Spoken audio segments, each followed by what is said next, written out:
Meanwhile, German Chancellor Angela Merkel has said in an interview with a German newspaper that she is in favour of a no-fly zone over Syria. In the current situation, it would be useful if there were an area where none of the warring parties was carrying out airstrikes, a kind of a no-fly zone.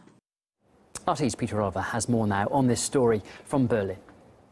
What this does represent is a major change of tack when it comes to how the high-ups in the German government deal with the major situations regarding the Middle East, announcing that they would like to have a no-fly zone in the border around Syria and Turkey is something that's come out of the blue. Just last week, we were hearing from the NATO side saying that this wasn't something that was on the cards. However, it has been something that Turkey has been wanting for a long time. The United Nations, together with all its institutions, should make a bigger effort to stop the humanitarian crisis in Syria.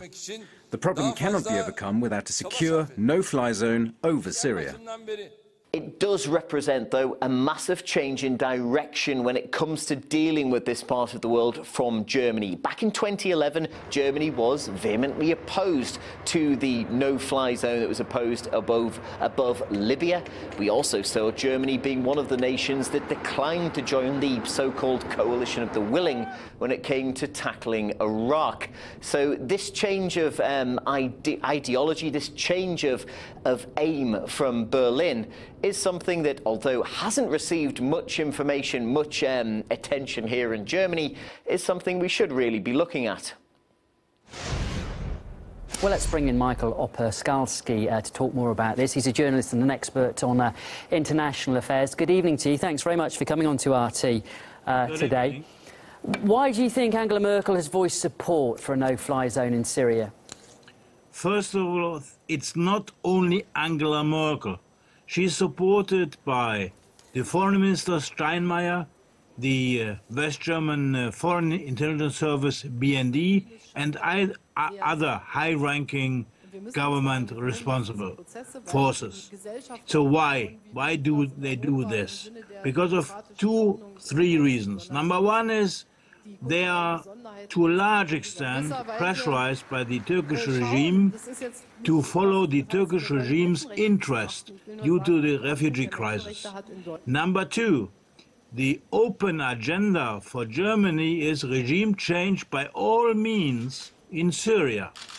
And since the Syrian government, supported by Russia, supported by Iran, supported by Hezbollah, is making big advantages and serious fighting terrorists, they are getting very nervous.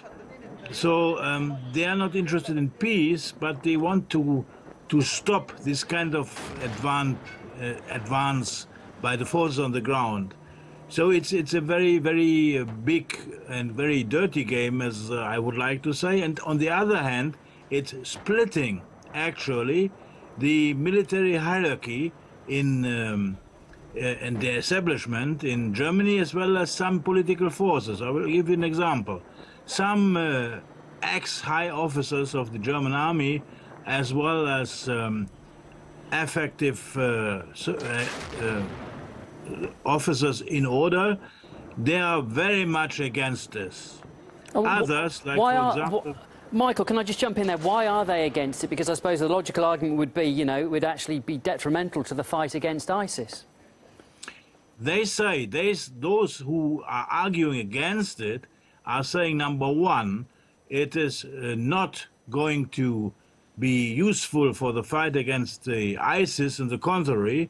And even some go so far saying, like the former Kuyat, the former general, that saying the Russian intervention and the Russian anti-terrorist activities is the real force opening a peace perspective for Syria. Others, like Domröse, the NATO general, German NATO general, he is very much in favor of a no-fly zone as a part of an anti-Russian campaign. So when we analyze the situation very seriously and from the bottom, the government and the institutions are getting more and more divided on the course of the direction of the activities. and especially when it comes to the possible confrontation on political and other levels with Russia.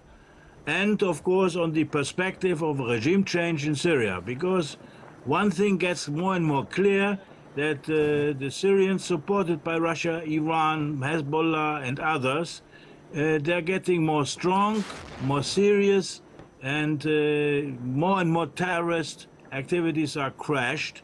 So what is the German government will do in the future if they continue this kind of this dirty policy supporting the terrorists? With whom they want to talk in Damascus? While when there's a peace, a serious peace negotiation, when there's a serious development in the country which is designed by the Syrians and not from abroad, from Washington, Berlin, London or whatever. So it's a big problem. It's a growing contradiction within the ruling circles in Germany.